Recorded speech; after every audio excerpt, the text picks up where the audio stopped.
આજે બનાવીશું લાંબા સમય સુધી સ્ટોર કરી શકાય એવો ખાટો મીઠો આમળાનો મુખવાસ.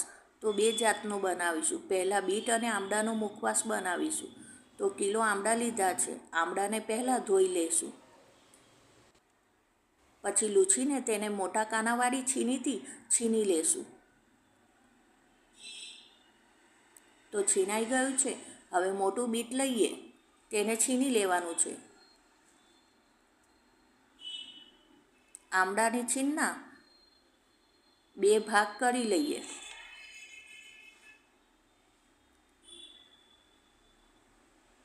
અડધા આમળામાં લીંબુનો રસ એડ કરીશું. સંચળ પાવડર એડ કરીશું. સૂંઠ પાવડર એડ કરવાનો છે. બીટ એડ કરવાનું છે. આને મિક્સ કરી લઈએ.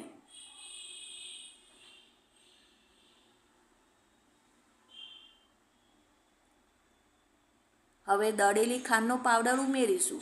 તમારે જેટલું ગળ્યું બનાવવું હોય એ રીતે ખાંડ અને તમારા સ્વાદ મુજબ મસાલા ઉમેરવાના છે.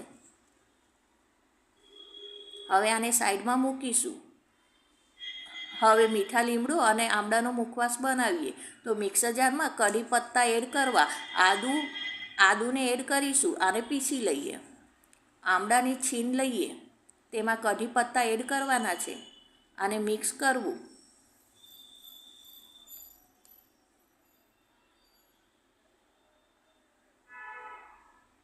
હવે આમાં સંચળ પાવડર, લીંબુનો રસ, કાળા મરી પાવડર મિક્સ કરવાનું છે. હવે આને સાઈડમાં મૂકીએ. હવે જે બીટનો મુખવાસ સાઈડમાં મૂક્યો હતો તેને લઈશું. તો આમાં જ્યુસ થઈ ગયો છે. આને નીચોવી લઈએ.